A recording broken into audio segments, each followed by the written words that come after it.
Yeah, good morning. This is Bang Bang Hill. How we going?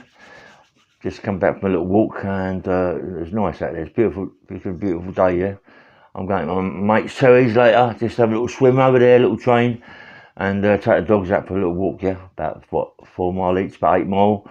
Take one, come back, take the other. The worst one to take, believe it or not, is the dog. Oh, beautiful, beautiful animals, mate. But he pulls, mate. He pulls my arms to death. The bitch, she's just on my side all the time.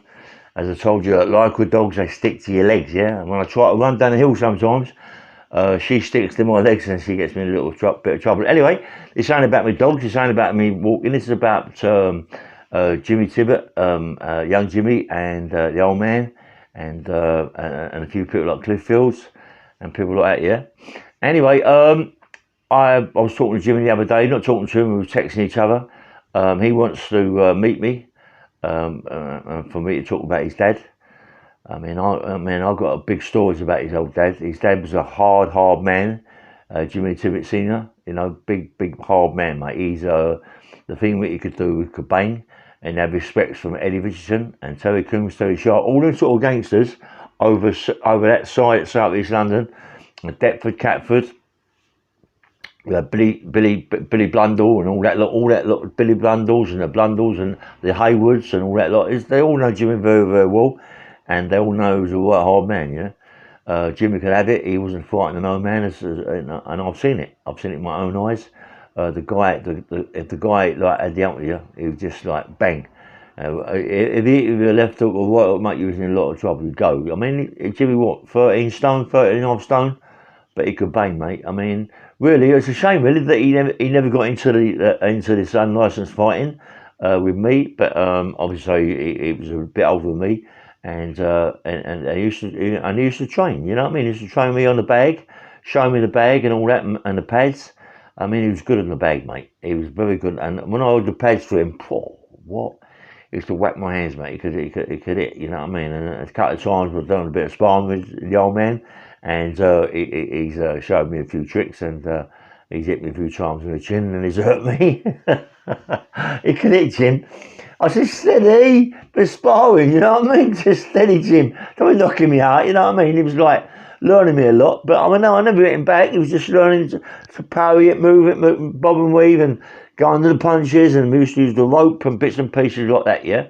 And yeah, he taught me quite a lot, Jim. And it's not about you can't make a bang, yeah. You can't make if you're born with it, you're born with it. But you can get the angles, yeah. You can get the angles, and you get the angles right, you knock them out, you know. And he taught me quite a lot, you know. And then we used to go. Funny, you know. I mean, I've said it before, but it was funny. We used to go to the clubs, you know, and around Lewisham, Deptford, Woolwich, all around them Blackheaths and all them places, pubs, clubs, wine bars. Not so much wine bars, because wine bars weren't really known in them days, you know what I mean? We were known, but not so what they are now, yeah? But we should go to all the bars and all that, and I'd sit in there, Jimmy would give me a little drink, a little Guinness or something, you know, with black currant and all that. And when you walk into these pubs and places, the smells, you only get the smells of all the aftershaves and the women's perfumes and all that. You walk in there, it's all nice, and, you know, and a couple of people recognise you. I wasn't bang bang rail then, you know what I mean. I was called for cats, you know, called for cats, and you know, and that was it, yeah. That my record called for cats, and everybody knew me as Ray Hill, and that was it, yeah. And you know, I was good. I was a good street fighter. Anyway, illegal fights. Anyway, so me and Jimmy would be sitting in the bar, and you know, and he'd sort of like point over to me from the bouncers, this, that, and the other, and you know, and I'd nod it, and a couple of times I've got in there and nearly come unstuck, you know what I mean? Because some of these fighters, bouncers can have a fight, but not many in them. I don't know, you know, like you've got Lou Yates, he was on the door, big man, powerful man. Lots of clubs I used to go to, there wasn't all that, you know, it wasn't much really. For Denzies, Power Joeys, bootleggers, and all blondes and all them sort of places, you know what I mean? My mate Mickey Gooch owned blondes. He owned blondes, you know, and you know, and he I'd go in there, wasn't on the door or nothing like that. He didn't really need it, but he owned the club, and that was it, yeah. And anyway, me and Jimmy Jimmy got hold of me down at Beckett and taught me a lot of the fights, and we was going to the fights, watching fights, and saying, "Do you want to fight him? Do you want to fight him?" and all this, that, and the other. And I go, "Yeah. I'd fight anybody. Anybody that was available at that time. I'd fight, because what's the point of saying no? You're a fighter. You know what I mean? You can get beat. We can all get beat, mate.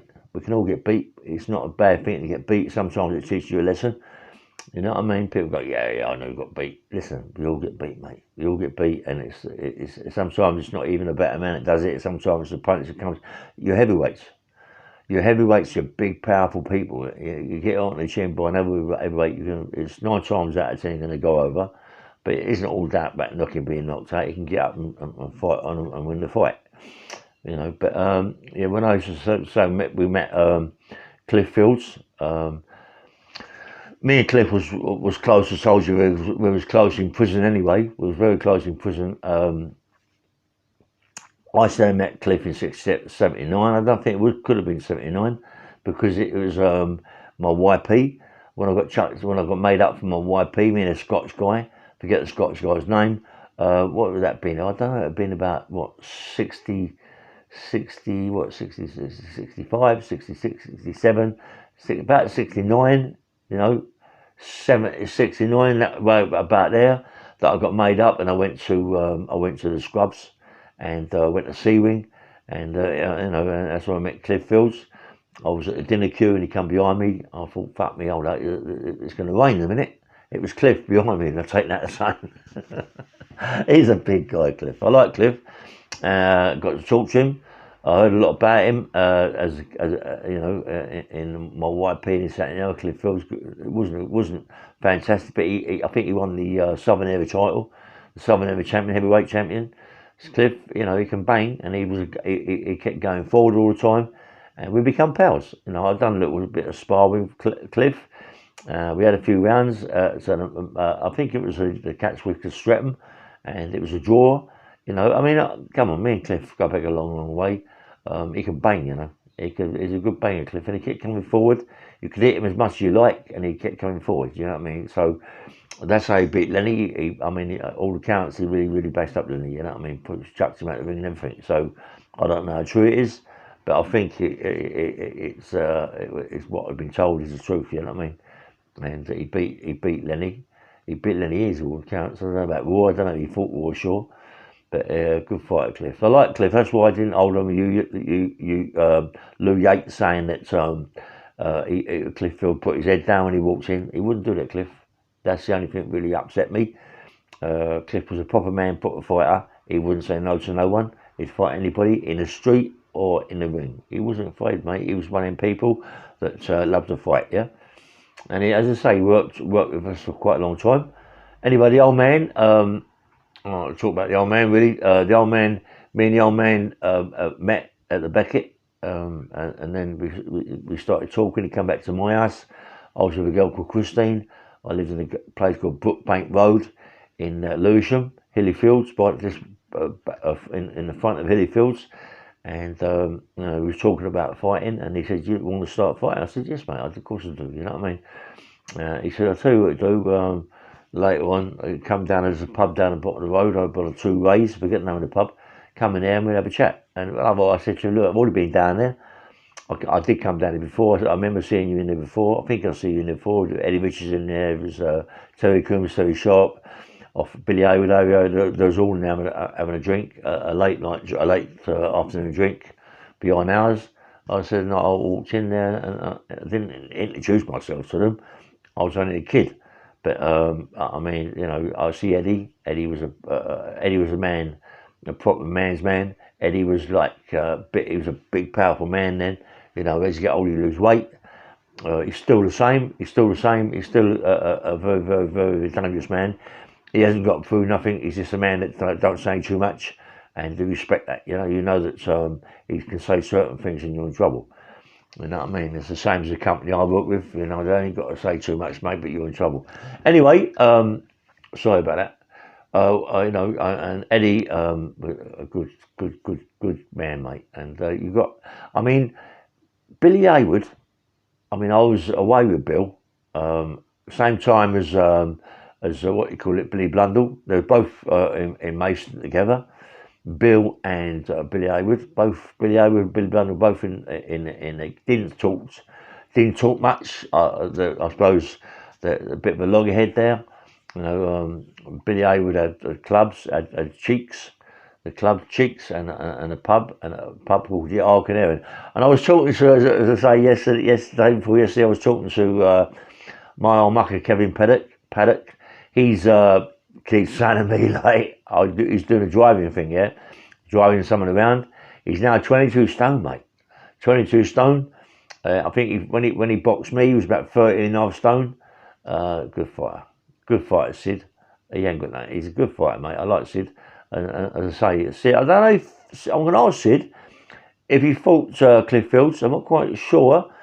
I think he knows Lou Yates quite well, because he come, you know, he would do. He's around them he's around that little clique. You know, and I want to talk to him about him, because I've never really. I mean, you know, everybody talks to me about this Lou Yates.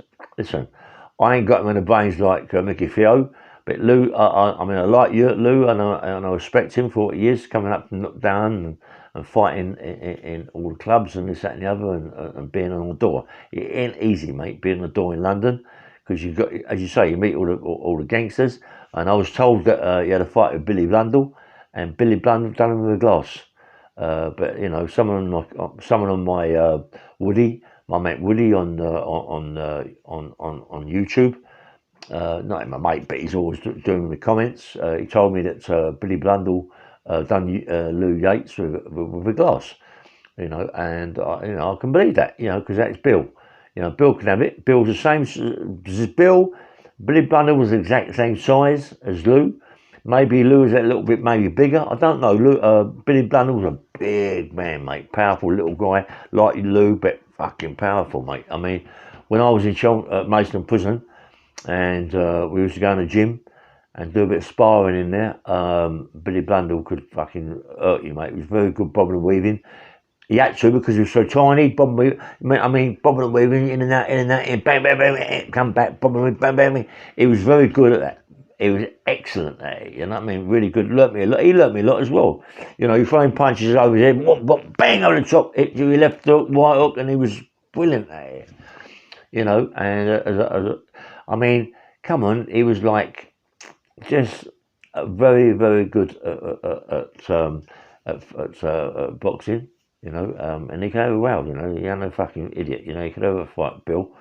I believe him and Pat had a fight that time, and around the exercise yard. Listen, Pat ain't no fucking idiot. I mean, I've known Pat for a long, long time. He ain't no idiot, Pat. You know, you don't want to fight him, mate, because you ain't gonna win. You ain't gonna win. You can't win the fight. At the end of the day, you can't win it. It's as easy as that, you know. It's as easy as that. But I like Pat very, very much. I mean, Pat very close, and as I say, must be for what happens at the end of it all. Yeah, as I say, Billy Blundell and Billy Haword, as I say, they never really talk that much. So as happens, I never really see them talk at all. Because in Maidstone, the gym was upstairs, or the powerlifting gym was upstairs, or the big weights, and downstairs where I used to do my sparring and on the bag work and all that.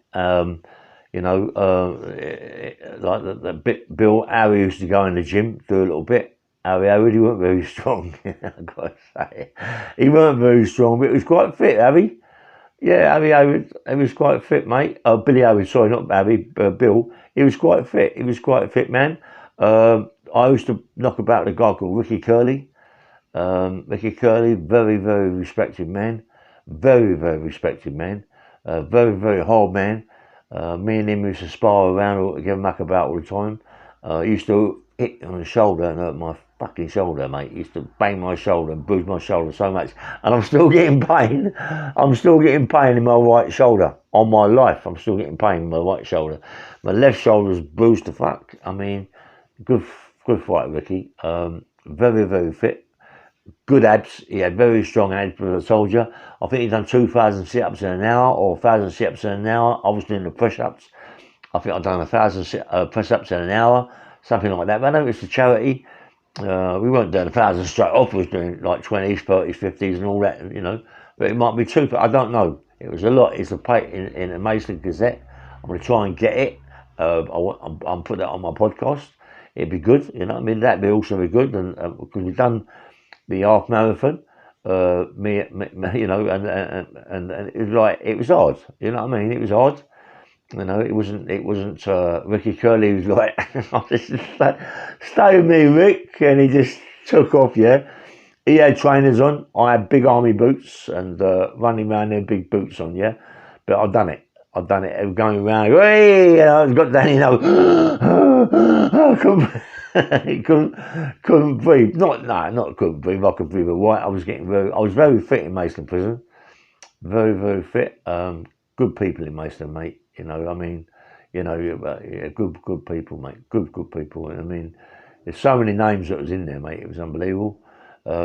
Mason Prison was a good prison. I think Albany was one of the best that I've ever been to. But Chelmsford Prison was the best. Chelmsford Prison was a prison that you could do anything you wanted to do. Get away with anything really as such, you know what I mean, come on. They used to cook fucking, the governor there, to let you have meals, to let you have dinner on a visit, you know what I mean, and a bottle of wine on a visit. Come on. That is a man you've got to give respect to, you know what I mean, and a good man. Why they ever burnt that fucking prison down, why Con ever burnt that down, mate, I don't know, you know what I mean. They know what happened, they know more or less what happened, but I mean, what a fool. Everybody in Chelmsford Prison, mate, loved it. It was a good prison. I mean, come on. You had good people there. Ronnie Bender, mate, was a good man, yeah? A really good man. I liked Ron. I did like Ron. Ron talked a lot of sense. I used to go in his cell and do neck rolls. I used to do a lot of neck rolls. He had big cushions, yeah? I could do my neck rolls on there. It made me laugh when he was a gentleman. He used to do that astral projection, as I told you about before. Honestly, he used to say to me that he used to go and visit his wife. You know, I think she come from the Philippines or something like that. But he used to go and visit her every night. Whether or not, you know, I ain't gonna say he's a liar, because I often do it myself. I mean, I could sit. I mean, I don't know many people out there who've been away in prison, big sentences. When I was in my prison, any prison I went to, I didn't like the light. I didn't like the light on because the light reminded me that I'm in prison, yeah, in a prison cell. So I used to turn the light off. And I could sit. Even last night, I sat for about 5 hours without even the television on in the dark, yeah, just thinking. And I just drifted off somewhere. I ain't done that for ages. I just drifted off. And then all of a sudden, I just like, I wasn't asleep. I was quite aware of what, but I was thinking about other things and I was drifting, yeah. I love to think that I was visiting my mum, because my mum died, you know what I mean, and I never really see much of my mum. I was in prison, not much of a son to her, really. I love my mum so much, but I mean, I cried, broke my heart that I didn't go to the funeral, but it was other reasons that I didn't go. Them reasons were silly reasons, like a child. I love my family. But I blame my family for lots of things. But it wasn't them; it's me. You can't blame your family for what you did, and I've done some terrible things in my life, you know. So, but you've got to forget them. But as I said, I like to think. I just spoke to my sister Dinah, as it happens on the phone. She's going to send me some cakes. Don't forget, Dinah, cakes and things. She's going to send me. She's a good girl, my sister. She's a fantastic drawer, mate. I mean. She got septicemia, my sister, but she's got right out of it now. She's absolutely beautiful. She's a fantastic artist, mate. And she loves horses. Mate. And I told her that my mate Terry's got horses in his place as well. And she said, "What sort of horses are?" I don't know what horses are. Horses are horses as far as I know. You know what I mean? But she's lovely. And I love my Dinah, I love my Kate, I love them all. I love all my family, you know what I mean? But, I was a bit of a fool, bit of a child, blamed everybody else by myself for being in prison, yeah? And that ain't no good. It's down to you. It's down to the person who's in front of this whatever, phone or fucking video or camera, whatever. It's down to you. If you're in prison, it's not down to no one else but yourself. Even if you get grassed up, it's not down to that person, it's down to yourself for being a fault to get involved in the person in the first place. We're all arseholes, really. But, come on. Anyway, I don't know what I'm saying, talking about. I'm kind of off the subject of everything, really. But I was talking about Jimmy and Cliff Fields and all their mothers. I mean, me and Cliff done a lot of enforcement work with Jimmy. Earned a lot of money, really. Jimmy never gave us a lot of money back. He's a fucking legend, Jimmy. I tell you what, Jimmy. What I was thinking, I didn't really say to his son, but as you know, young Jimmy, every time you see him on Facebook or anything like that, he's always got a different watch on. He always showing you the watch. He's a lad, he is. He loves his watches. But the old man did it too, I mean, I remember the old man come around the house when I lived in Lewisham, Brookbank Road. He come around and said, come on, I've got some watches. And he had a big box of watches, all different sorts of watches. He said, get rid of them. Yeah, mate. And I think myself, I'm thinking, yeah, the old man loved the watch. And his son loves watches. I mean, his son has watches now on his wrist, worth like 50, 60, 70, 100 grand, some of his watches, you know what I mean? I don't know where Jimmy gets them from, but he don't nick them. It may be, I don't know what he does. Maybe some sponsors him, gets the watches and he puts them on his wrist. I don't know, but Jimmy's no fool. Young Jimmy, he earns good money. He works hard. He's very good at what he does.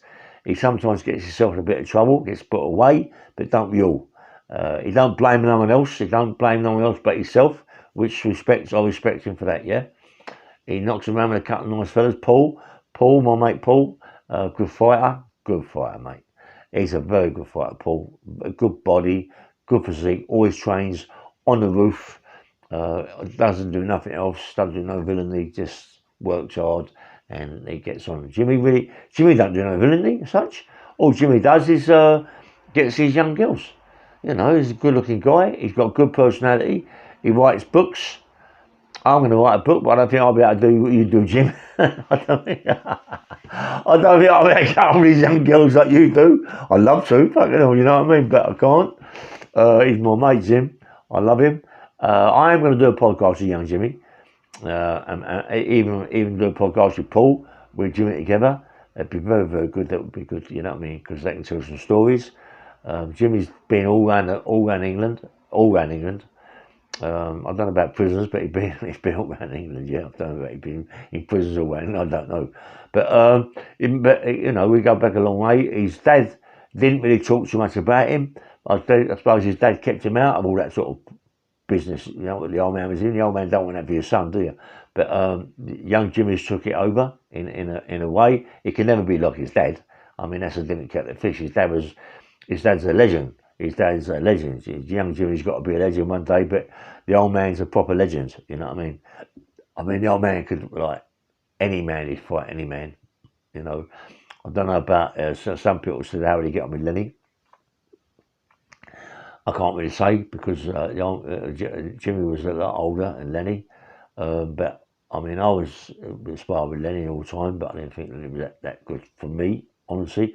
But that was a different kettle of fish. I mean, we've done it really early in life, yeah. But he changed, he become like 23, 24 stone on the roids and all that game. We all done that. I become massive. There's a couple of photos on here, on my YouTube. If you click down, you'll see one that there's a poster of me and Lenny together. And we was going to fight Lenny in one fight, and we had two. It never showed up. It wasn't Lenny. It might have been, it might have been Vic Andretti or Frankie Warren. You don't know. You know what I mean? But he never showed up. And the night to fight a few fights down at Harry Starbuck. I was talking yesterday about fighters. I forgot to put Harry in it. Harry Starbuck. Good. Listen, not a lot of people know about Harry Starbuck. Let me tell you something. Harry Starbuck, mate, he could have it. I'm not quite sure. I was on about a Downham Tavern. I'm not quite sure if Harry Starbuck won the Downham Tavern or what, but Harry Starbuck, mate, was a fucking old man. He could have it, mate. A good-looking guy, but he could fucking fight, mate. He could fight. And there's a lot of people fucking petrified of him, you know what I mean? I mean, Jimmy used to talk about him all the time, you know, and Jimmy used to talk about Gypsy Tom. Gypsy Tom was another one who could really have it. He could march on. I'm on about people this side of the water. I ain't on about people north side of London, yeah? I'm on about my side, south east London, that side, you know what I mean? Because that most of the fighters come from that side of the water, south east London. Some good fighters, mate. I mean, I did say that I would get a thing with all the fighters that I know, but I will do that. I will do that, and I will let you know. There's about 20 fighters, maybe there's even 15, 20 heavyweights about them. And Lenny never fought any of them. Maybe he fought one or two, but not many. Roy didn't fight many of them. And Lou Yates definitely didn't fight many, because Lou don't say nothing about that at all. You know, me, I fought a lot of them, yeah, but I got bored. I got bored with fighting them, because it became boring. It just became boring. So Jimmy and me would fight Dorman, you know, and as I say, once you start going over that side of London, the north side and all that, you got Williams, Billy Williams. He started going street fighting, unlicensed fighting. Oh, Billy, good fighter, Bill. Billy Williams went to America with Angelo Dundee, I was told. And listen, mate, Billy Williams could fight, mate. Billy Williams, good fighter. He come back to England. He shouldn't have come back to England, mate. You know, the worst thing he did was come back to England. But, mate, he was one brilliant fighter, Billy Williams. You know, please, if you don't know Billy Williams, I think he came from Camden Town that way. I'm not quite sure. I met him in prison, me and Bill. I met Bill also out of prison before as well. But when I was in prison with Bill, we stuck together, and it was like fucking glue, mate. You couldn't separate us, and anybody caused problems, they had problems with both of us, and you don't want problems with me and Bill. You know what I mean? I don't give a monkey who you are. You don't want problems with me and Billy Williams. It was like me and Alec Jones. He didn't want trouble with me and Alec Jones. Back to back, couldn't be beat, mate. Back to back, me and Alec Jones couldn't be beat. I think Alec Jones from Paddington, his dad was a very hard man. His dad run clubs by himself, mate. You know, and my mate Alex, mate, honestly, I don't think I've known anybody that's beat him.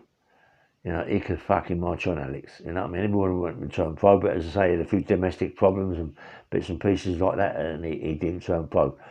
But he could bang. Alex, if Alex hit you on the chin, it was all over. It was all over, mate. It was all over.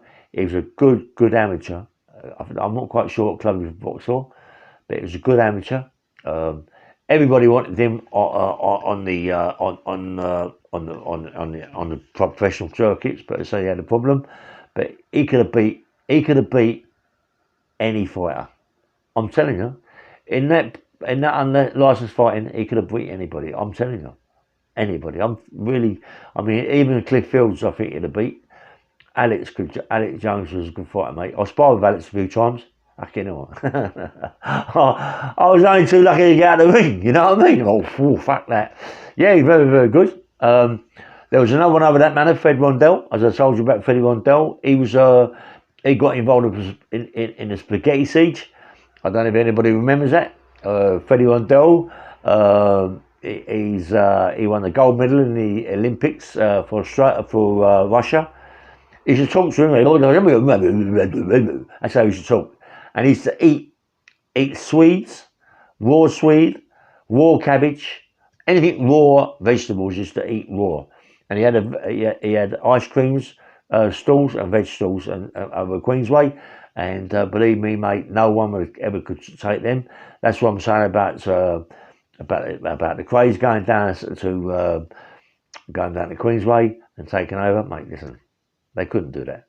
You had too many people. Alex Jones, his dad. You had Fred Rondell. You had loads of people there, mate. This took them. They'd have gone back with the salvage years. They couldn't. Freddie Rondell would have done it himself. I think he was like just a powerful, dangerous man. Do you know what I mean? I like Fred. He got involved at the spaghetti siege, and the funny thing was with Fred when he was in the Old Bailey. I think it was the Old Bailey. Check it out, please. Fred Rondell, spaghetti siege. But they reckon he was talking to the prosecution with his feet. He done handstands in the dock. Prosecution was asking him questions, and he done handstands. He was talking to the prosecution with his feet, talking with his mouth, with his feet, and the jury loved him so much that they acquitted him. You know, because they thought he was so fucking mad. Yeah, they acquitted him, Freddie Blundell. I know he's dead now. Very, very powerful man. I was a kid. I used to go to a lot of the spills in Queensway with a few known people. Johnny Hunt. I don't know if everyone knows Johnny Hunt from Acton. Very fucking hell. Johnny Hunt was done in the suburb, mate. He died in prison. Him, Woody Purdy.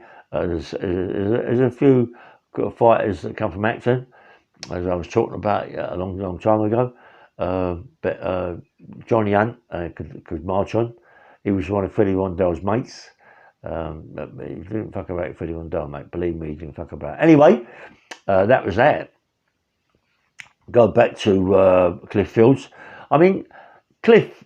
I mean, I like Cliff. You know what I mean? I really did like Cliff. I like Cliff as a man. He didn't say too much, and when he did, he talked funny. I've had his brother. Not his brother, his son. His son got in touch with me, wanted to know more about his dad. I said, you can get more about his life story on Box On, that book called Box On. He said, I got that way. I said, yeah, well, I'm sorry about that. I said, but, you know, Cliff was a man's man. You know, he wasn't a fool. He wasn't a fool. I mean, he got bashed up with some travellers. They put a glass in his eye or a bottle in his eye. And from that time, he just went downhill. And it's a fucking shame. You know what I mean? It's a shame that a good fighter would go on a park bench and start drinking, because he was a proper man. And if his son is watching this, yeah, please rest in peace, Cliff. And your dad, listen, your dad was a proper man. I spar with your dad. Your dad could hit like a mule, and there isn't anybody in that time who could beat him. Believe me, there isn't anybody that could beat him. I'm telling you. And I'll hold my hands up to it, mate. No one could beat him. And honestly, and if they did beat him, he'd bash him up the next time. Yeah, listen, your dad was the business, yeah? Your dad was very, very good at what he did, and that was fighting. But I was ashamed that all them travellers done what they'd done to him. It wasn't one, it was more like 21, you know what I mean? And there was more like 20 of them on the floor, and one got the glass in the face and the glass in the eye that fucked his life up, yeah? And once you get bashed up like that, it's only a downhill thing. Your body just collapses and you just give in, yeah? And that's why he died. So, and I apologise for talking about your dad like that, but I loved your dad, yeah? Anyway, I'm going to sign off now because I've gone on for too long. I've got to get ready to go out. I'm going to take the clothes off now that I've got on now, get in the bath and get ready to meet my mate Terry, go down his place and take the dogs out, have a swim and have a train up, yeah? As everybody knows, I'm going to have a fight. I don't know who with yet, but we'll see. Let's get it on. I talk about Matty tomorrow. Matty's a wanker. Matty's gone disappeared. I don't think that he's ever going to fight. If he is, it's going to be a girls' club, yeah? All right, take care, and thanks very much. And don't forget to like and subscribe. And YouTube, pay me my money. YouTube, pay me my money. Don't hold it back. You're multi-billionaires. Give me some money. Take care. Have a nice night. Have a nice day. And thanks very much. Bye.